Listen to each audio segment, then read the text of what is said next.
नमस्कार विद्यार्थी मित्रांनो, सरस्वती गुरुकुल चॅनलवरती आपले स्वागत करत आहे। आज आपण इयत्ता 10वी विषय भूगोल यातील तिसरा पाठ प्राकृतिक रचना व जलप्रणाली या पाठाचा स्वाध्याय बघणार आहोत।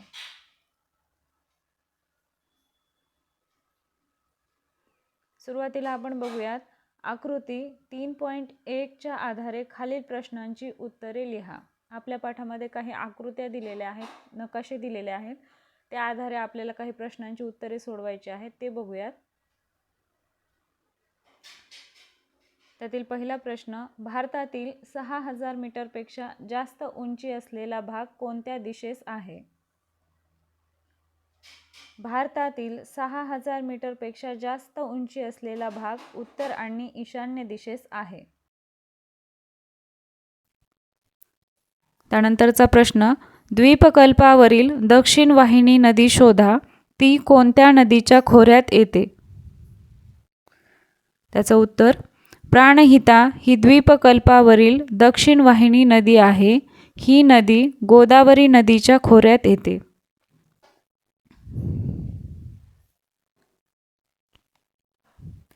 त्यानंतरचा प्रश्न, गडद हिरव्या रंगाने दाखवलेला उत्तरेकडील भूमीचा उतार कोणत्या दिशेस आहे? त्याचं उत्तर, गडद हिरव्या रंगाने दाखवलेला उत्तरेकडील भूमीचा उतार पूर्व दिशेस आहे। अरवली पर्वत ते छोटा नागपूर पठारांदरम्यान असलेल्या पठारांची यादी करा। मेवाड पठार, माळवा पठार, बुंदेलखंड पठार, बाघेलखंड पठार। त्यानंतरचा प्रश्न आहे, पूर्व घाटातील शिखराचे नाव सांगा। उत्तर, महेंद्रगिरी व मलयगिरी हे पूर्व घाटातील शिखरे आहेत।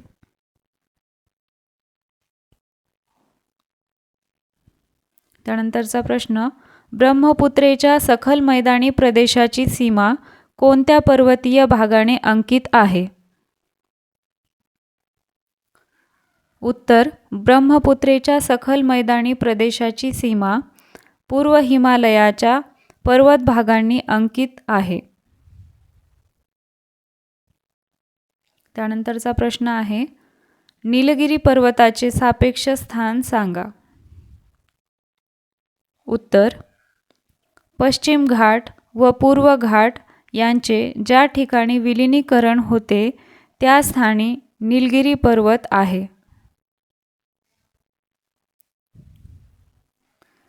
त्यानंतरचा प्रश्न, सह्याद्री पर्वताची उंची कोणत्या दिशेने वाढत जाते? उत्तर, सह्याद्री पर्वताची उंची दक्षिण दिशेने वाढत जाते।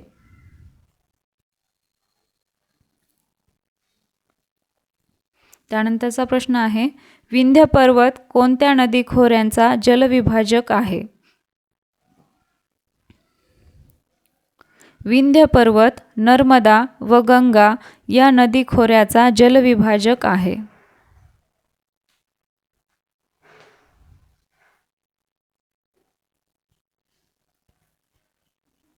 आकृती 3.2 पाहून खालील प्रश्नांची उत्तरे लिहा।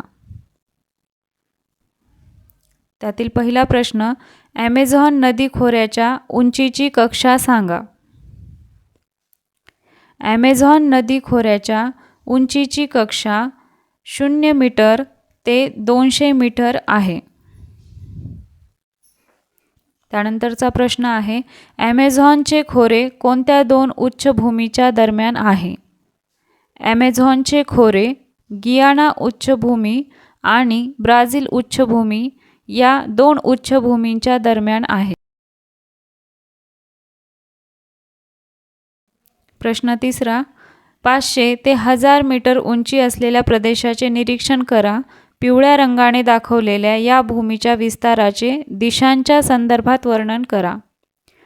उत्तर, 500 ते 1000 मीटर उंची असलेल्या व पिवळ्या रंगाने दाखवलेल्या प्रदेशाचा विस्तार नैऋत्य ईशान्य या उपदिशाच्या अनुषंगाने आढळतो।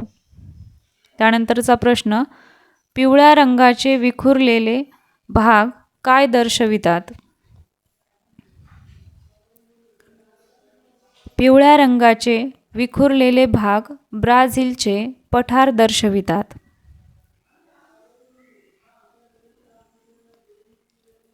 त्यानंतरचा प्रश्न आहे, ॲमेझॉनच्या खोऱ्याशिवाय इतरत्र 200 मीटरपेक्षा कमी उंची असलेले भूप्रदेश कोणते आहेत?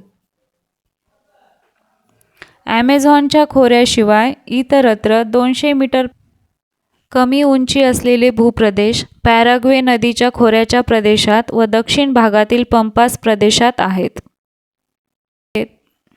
200 ते 500 मीटर उंची असलेल्या व ज्यातून ॲमेझॉनच्या अनेक उपनद्या वाहत आहेत अशा पठारी भागाचे वर्णन तुमच्या शब्दात करा. 200 ते 500 मीटर उंची असलेल्या व ज्यातून ॲमेझॉनच्या अनेक उपनद्या वाहत आहेत असा पठारी भाग हा ॲमेझॉन नदीचे खोरे आणि ब्राझील पठार यांच्या दरम्यान पसरलेला आहे. या पठारी भागातून ॲमेझॉन नदीच्या झिंगू व इतर उपनद्या वाहतात.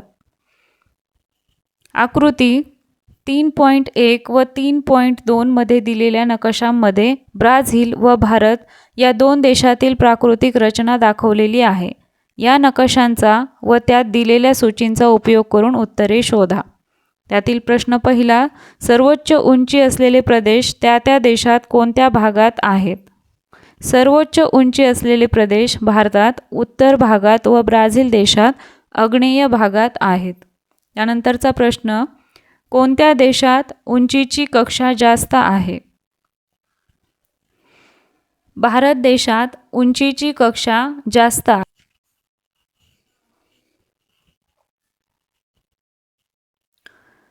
त्यानंतरचा प्रश्न, दोन्ही देशातील उंचीच्या सर्वोच्च गटांची तुलना करा. तुम्हाला त्यात काय फरक दिसतो?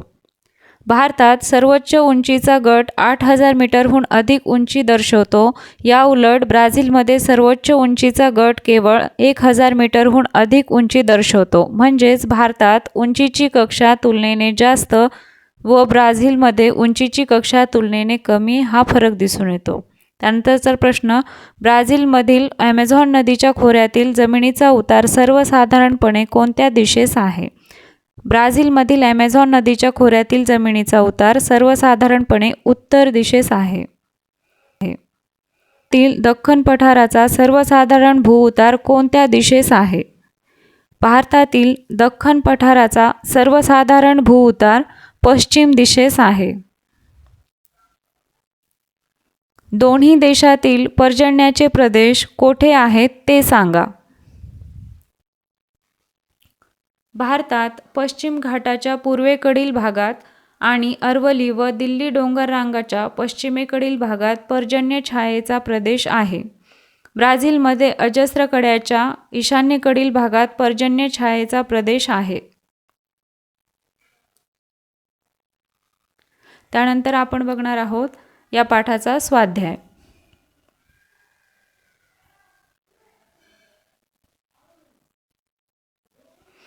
त्यातील प्रश्न पहिला, अचूक पर्याय निवडून वाक्य लिहा. त्यातील अ, ब्राझीलचा सर्वाधिक भूभाग डॅश डॅश. या ठिकाणी काही पर्याय दिलेले आहेत. त्यातील पहिला पर्याय उच्चभूमीचा आहे, मैदानी आहे, पर्वतीय आहे, विखंडित टेकड्यांचा आहे. तर यातील बरोबर उत्तर आहे उच्चभूमीचा आहे.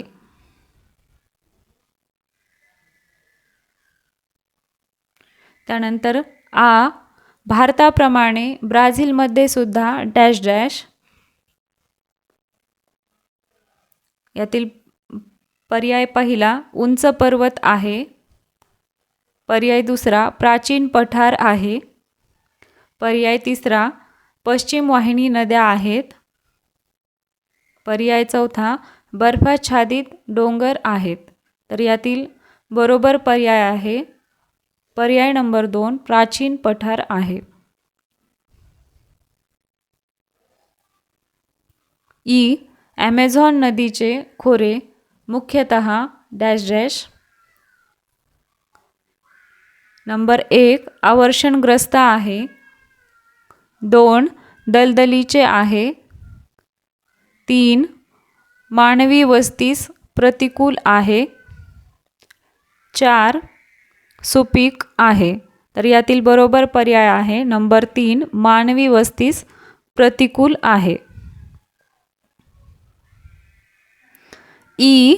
ॲमेझॉन ही जगातील एक मोठी नदी आहे. या नदीच्या मुख्यालगत डॅश डॅश. नंबर 1 त्रिभुज प्रदेश आहे. 2 त्रिभुज प्रदेश नाही. 3 विस्तीर्ण खाड्या आहेत. 4 मासेमारी व्यवसाय केला जातो. यातील बरोबर पर्याय आहे नंबर 2 त्रिभुज प्रदेश नाही.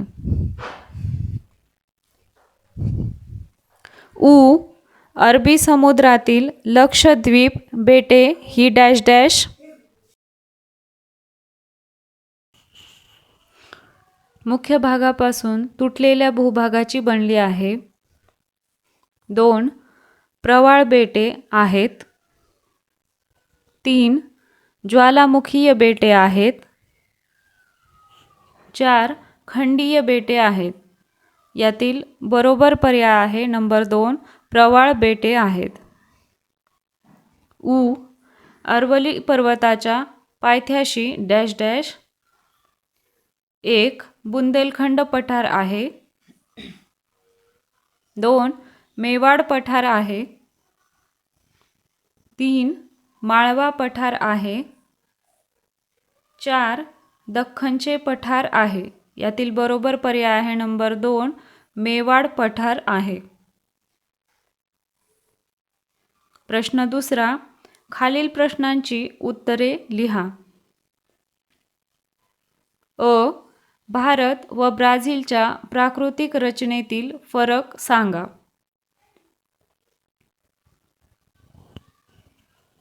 भारत प्राकृतिक रचना, ब्राझील प्राकृतिक रचना. भारताच्या प्राकृतिक रचनेचे हिमालय, उत्तर भारतीय मैदान, द्वीपकल्प, किनारपट्टीचा प्रदेश आणि द्वीपसमूह हे 5 विभाग केले जातात. तर ब्राझीलच्या प्राकृतिक रचनेचे उच्चभूमी, अजस्र कडा, किनारी प्रदेश, मैदानी प्रदेश आणि द्वीपसमूह हे 5 प्राकृतिक विभाग केले जातात. भारतात विविध भागात उंच पर्वत आढळतात. तर ब्राझीलमध्ये उंच पर्वत आढळत नाहीत. भारताच्या उत्तर भागात विस्तीर्ण मैदाने आढळतात.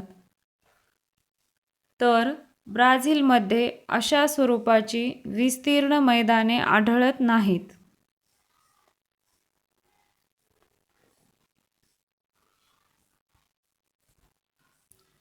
भारतातील पर्वतीय प्रदेशाच्या सर्वोच्च उंचीची कक्षा 7000 मीटर ते 8000 मीटर आहे. तर ब्राझीलच्या उच्चभूमीच्या सर्वोच्च उंचीची कक्षा 1000 मीटर ते 2000 मीटर आहे. भारताला अरबी समुद्र, हिंदी महासागर व बंगालच्या उपसागराचा विस्तीर्ण जलाशय लाभला आहे. तर ब्राझीलला उत्तर व आग्नेय दिशेला अटलांटिक महासागराचा विस्तीर्ण किनारा लाभला आहे. भारतात उत्तर भारतीय मैदानाच्या पश्चिम भागात थरचे वाळवंट आहे. तर ब्राझीलमध्ये उष्ण वाळवंटी प्रदेश आढळत नाहीत.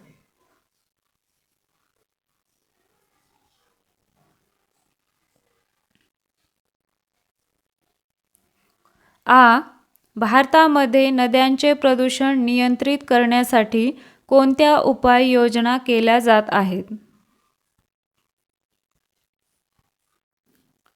नदी खोऱ्यांच्या प्रदेशातील कारखाने व उद्योगांमधील सांडपाणी नदीमध्ये सोडण्यापूर्वी त्यांच्यावर प्रक्रिया करणे बंधनकारक केले आहे. राष्ट्रीय नदी संवर्धन योजना अंतर्गत NRCP देशातील अनेक नद्यांच्या पुनरुज्जीवनाकरता शासकीय पातळीवर निधी निश्चित केला आहे. उदाहरणार्थ, नदीतील परिसंस्था अबाधित राहावी यासाठी गंगा नदीच्या व तिच्या अनेक उपनद्यांच्या पुनरुज्जीवनाकरता गंगा कृती योजना कार्यक्रम शासनाने आखला आहे.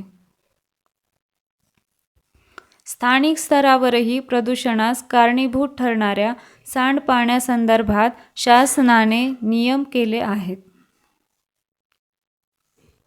तसेच शेतीमध्ये रासायनिक खते व कीटकनाशकांऐवजी सेंद्रिय शेतीवर भर देण्यासाठी शासनाने प्रोत्साहन दिले आहे.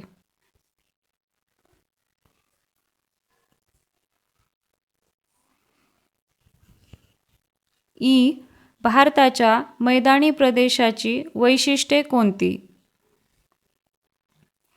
भारतात उत्तर भागात विस्तीर्ण मैदानी प्रदेशात आढळतो.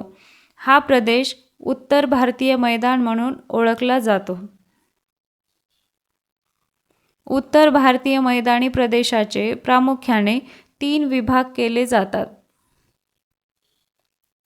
अरवली पर्वताच्या पूर्वेकडील गंगा नदीच्या खोऱ्याचा प्रदेश गंगेचे मैदान म्हणून ओळखला जातो.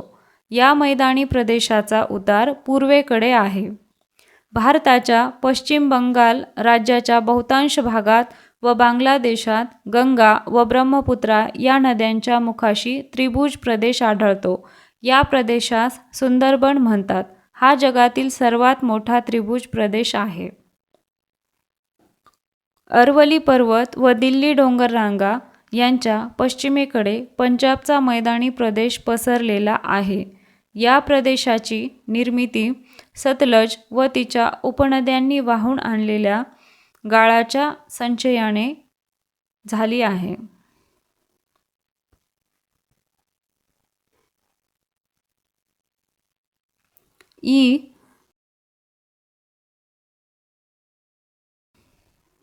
पॅन्टानल या अतिविस्तृत खंडांतर्गत प्रदेशात दलदल निर्माण होण्याची कारणे काय असावीत?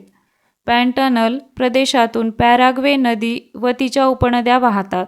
या प्रदेशात ब्राझीलमधील उच्चभूमीच्या उतारावरून वाहणारे पाणी जमा होते. पॅन्टानल प्रदेशात पॅराग्वे नदी व तिच्या उपनद्यांनी वाहून आणलेल्या पाण्याचे व गाळाचे मोठ्या प्रमाणावर संचयन होते. मोठ्या प्रमाणावरील साठलेले पाणी व गाळ यांचे थरावर थर जमा होत गेल्यामुळे या प्रदेशात दलदलीची निर्मिती होते. भारतातील प्रमुख जलविभाजक कोणते ते उदाहरणासह स्पष्ट करा. पश्चिम घाट. या प्रदेशात अनेक पश्चिम वाहिनी नद्या व गोदावरी, कृष्णा, कावेरी इत्यादी पूर्ववाहिनी नद्या उगम पावतात. अरवली पर्वतरांगा. ह्या पर्वतरांगाच्या पश्चिम उतारावर उगम पावणारी लुनी नदी नैऋत्य दिशेने कच्छच्या रणाकडे वाहत येते, तर बनास ही चंबळ नदीची उपनदी ईशान्य दिशेस वाहत जाते. विंध्य पर्वतरांगा. विंध्य पर्वत गंगा नदी खोरे व नर्मदा नदी खोरे विलग करते. सातपुडा पर्वतरांग. सातपुडा पर्वतरांग नर्मदा नदी खोरे व तापी नदीचे खोरे विलग करते. हिमालय पर्वतरांगा. हिमालयातील काही नद्या व हिमालयापलीकडील रांगांतून वाहणाऱ्या नद्यांना विलग करते.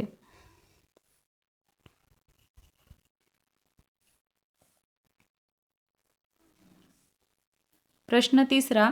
टिपा लिहा.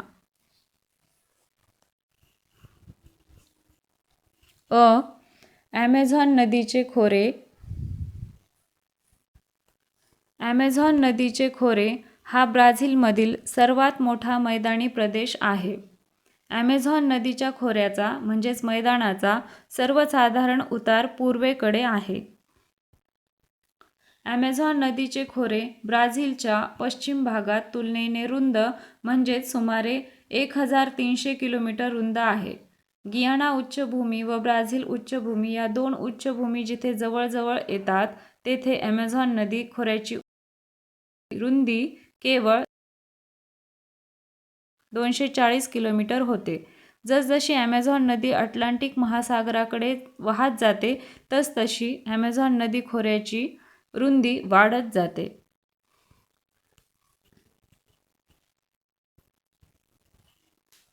ॲमेझॉन नदीच्या खोऱ्याचा भाग पूर्णपणे वनाच्छादित आहे.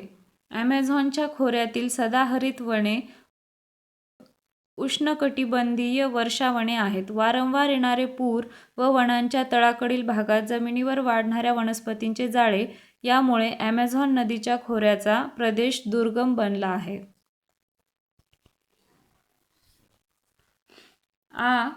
हिमालय. हिमालय हा अर्वाचीन वली पर्वत आहे. भारतातील हिमालय पर्वताची सुरुवात ही कझाकिस्तान देशातील पामीरच्या पठारापासून होते. हिमालय ही आशिया खंडातील प्रमुख पर्वत प्रणाली आहे. भारतात जम्मू काश्मीरपासून अरुणाचल प्रदेशपर्यंत उत्तर ईशान्य दिशेत हिमालय पर्वत पसरला आहे. हिमालय ही एकच पर्वतरांग नसून हिमालयात अनेक समांतर पर्वतरांगांचा समावेश होतो. शिवालिक ही हिमालय पर्वत श्रेणीतील सर्वात दक्षिणेकडील पर्वतरांग आहे. ही सर्वात नवीन पर्वतरांग आहे. दक्षिणेकडील शिवालिक पर्वतरांगेकडून उत्तरेकडे जाताना अनुक्रमे लघु हिमालय, बृहत हिमालय म्हणजेच हिमाद्री आणि हिमालय पलीकडील रांगा आढळतात. या रांगा अनुक्रमे अर्वाचीन ते प्राचीन अशा आहेत. ब्राझीलची किनारपट्टी. ब्राझीलला सुमारे 7,400 किलोमीटर लांबीची किनारपट्टी लाभलेली आहे. उत्तर किनारपट्टी व पूर्व किनारपट्टी असे 2 विभाग केले जातात. उत्तरेकडील अमापापासून पूर्वेकडील रिओ ग्रांडो दो नॉर्तेपर्यंतचा किनारा ब्राझीलचा उत्तर अटलांटिकचा किनारा म्हणून ओळखला जातो. तेथून पुढे दक्षिण दिशेने पसरलेला किनारा ब्राझीलचा पूर्व किनारा म्हणून ओळखला जातो. ब्राझीलच्या उत्तर किनाऱ्यावर ॲमेझॉन व तिच्या अनेक उपनद्या येऊन मिळतात. त्यामुळे हा किनारा सखल बनला आहे. या किनाऱ्यावर माराजा बेट, माराजा व साओ मार्कोस उपसागर आहेत. माराजा हे किनारी बेट ॲमेझॉन व टोकेटिस या नद्यांच्या दरम्यान तयार झाले आहे. ब्राझीलच्या पूर्वेकडील किनाऱ्यावर मुख्यतः अनेक लहान व काही मोठ्या नद्या येऊन मिळतात. या भागात साओ फ्रान्सिस्को ही एक मोठी नदी अटलांटिक महासागरास मिळते. या किनाऱ्यावर ठिकठिकाणी लांबवर पसरलेल्या पुळण व तटीय वालुकागिरी आहेत. किनाऱ्याचे काही ठिकाणी प्रवाळ कट्टा आणि प्रवाळ बेटे यामुळे रक्षण होते.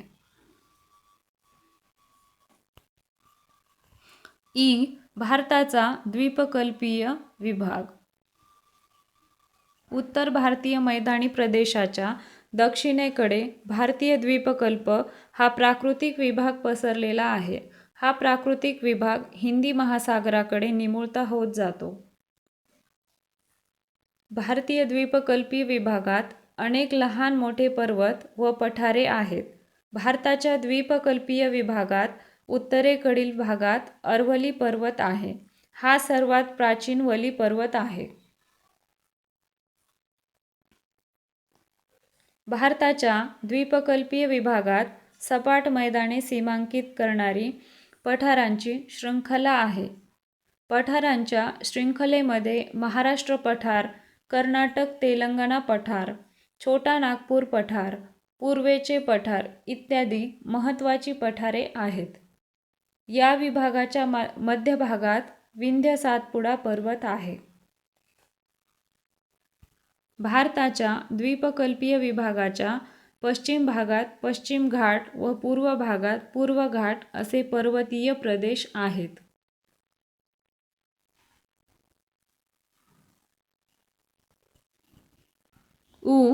अजस्र कडा. क्षेत्रविस्ताराच्या दृष्टीने अजस्र कडा हा ब्राझीलमधील सर्वात लहान प्राकृतिक विभाग आहे. साओ पावलो ते पोर्तो ॲलेग्रेच्या भागात ब्राझील उच्चभूमीची उंची सरळ एका उतारात संपते, त्यामुळे कड्यासारखा प्राकृतिक भाग तयार होतो. ब्राझील उच्चभूमीची पूर्वेकडील बाजू या अजस्र कड्यामुळे अंकित होते.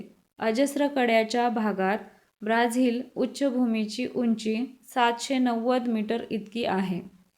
काही भागात ही उंची टप्प्याटप्प्याने कमी होत जाते.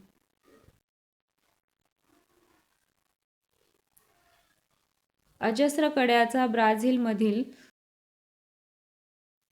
हवामानावर परिणाम होतो.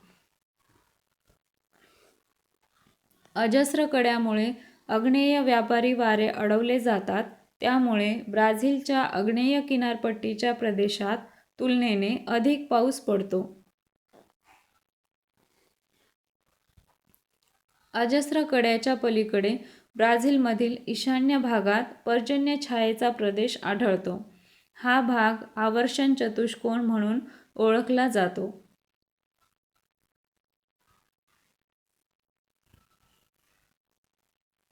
प्रश्न 4.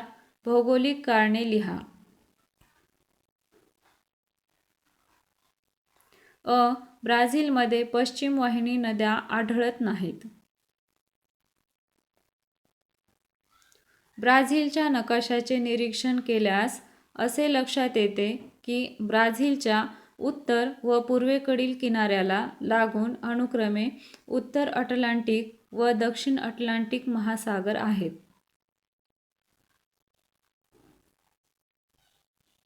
ब्राझीलच्या प्राकृतिक विभागाचा विचार करता दक्षिणेकडे ब्राझील पठाराचा विस्तीर्ण भाग आहे. उत्तरेकडे ही उंची टप्प्याटप्प्याने कमी होते. सर्वच नद्या भूउताराला अनुसरून सामान्यतः उत्तरेकडे वाहत जाऊन अटलांटिक महासागराला मिळतात. ब्राझीलच्या उच्चभूमीवर उगम पावणारी साओ फ्रान्सिस्को ही नदी उत्तरेकडे वाहते, पुढे पूर्वेकडे वळून ती अटलांटिक महासागराला मिळते.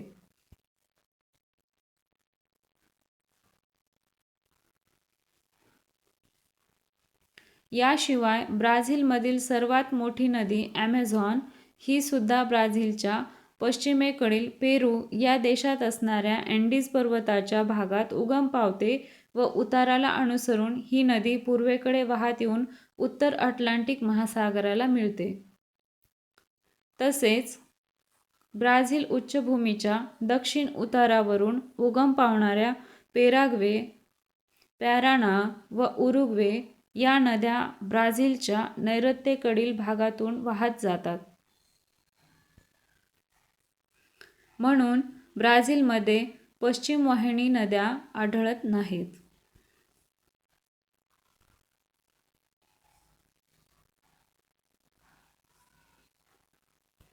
आ. भारताच्या पश्चिम व पूर्व किनारपट्ट्यांमध्ये विषमता आढळते. पश्चिम घाटातून अनेक डोंगर रांगा पश्चिम किनाऱ्यापर्यंत पसरलेल्या असल्यामुळे भारताची पश्चिम किनारपट्टी तुलनेने खडकाळ आहे व तिची रुंदी तुलनेने कमी आहे. भारताच्या पश्चिम किनारपट्टीच्या प्रदेशात अनेक ठिकाणी खाड्या आढळतात. भारताची पूर्व किनारपट्टी नद्यांनी वाहून आणलेल्या गाळाच्या संचयनातून तयार झाली आहे. भारताच्या पूर्व किनारपट्टीच्या प्रदेशात अनेक ठिकाणी त्रिभुज प्रदेश तयार झाले आहेत. अशा प्रकारे भारताच्या पश्चिम व पूर्व किनारपट्ट्यांमध्ये विषमता आढळते.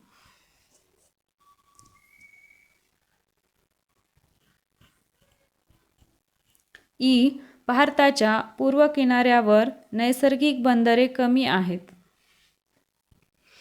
भारताचा पूर्व किनारा बंगालच्या उपसागराला लागून असून हा किनारा नद्यांच्या संचयनाने बनला आहे. या किनाऱ्याला अनेक पूर्ववाहिनी नद्या पश्चिम व पूर्व घाटातून येऊन मिळतात. जमिनीच्या मंद उतारामुळे त्यांचा वेग कमी असतो. त्यांनी वाहून आणलेल्या गाळाचे किनाऱ्यावर संचयन होऊन नद्यांच्या मुखाशी त्रिभुज प्रदेश आढळतात. हा किनारा उथळ बनला आहे. नैसर्गिक बंदराकरता खोल व दंतूर किनारा हे घटक महत्त्वाचे असतात. मात्र ही भौगोलिक स्थिती पूर्व किनाऱ्यावर आढळत नाही. परिणामी भारताच्या पूर्व किनाऱ्यावर नैसर्गिक बंदरे कमी आहेत.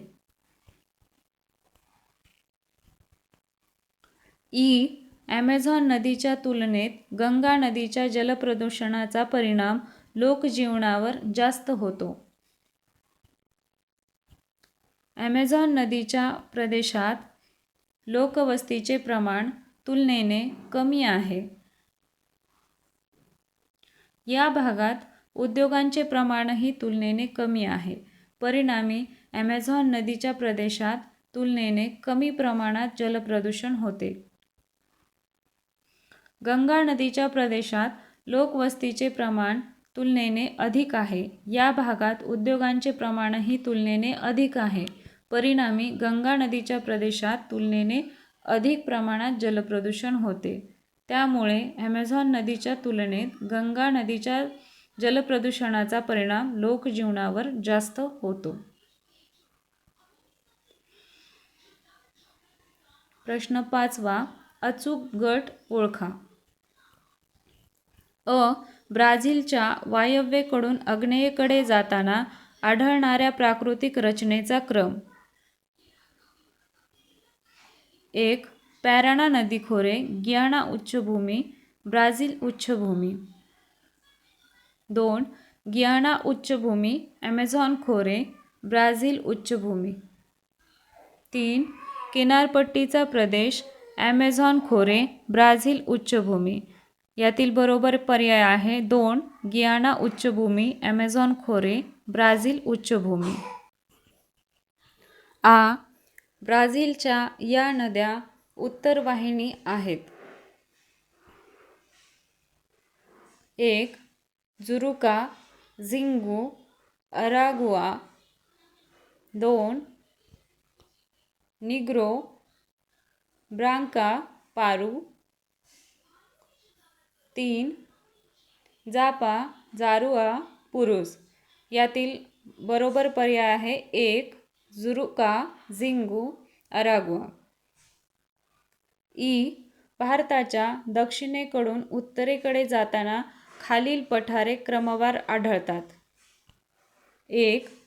कर्नाटक, महाराष्ट्र, बुंदेलखंड. 2. छोटा नागपूर, माळवा, मारवाड. 3. तेलंगणा, महाराष्ट्र, मारवाड. यातील बरोबर पर्याय आहे 1. कर्नाटक, महाराष्ट्र, बुंदेलखंड. अशाच नवनवीन व्हिडिओसाठी चॅनलला लाईक करा, शेअर करा आणि सबस्क्राईब करा. धन्यवाद.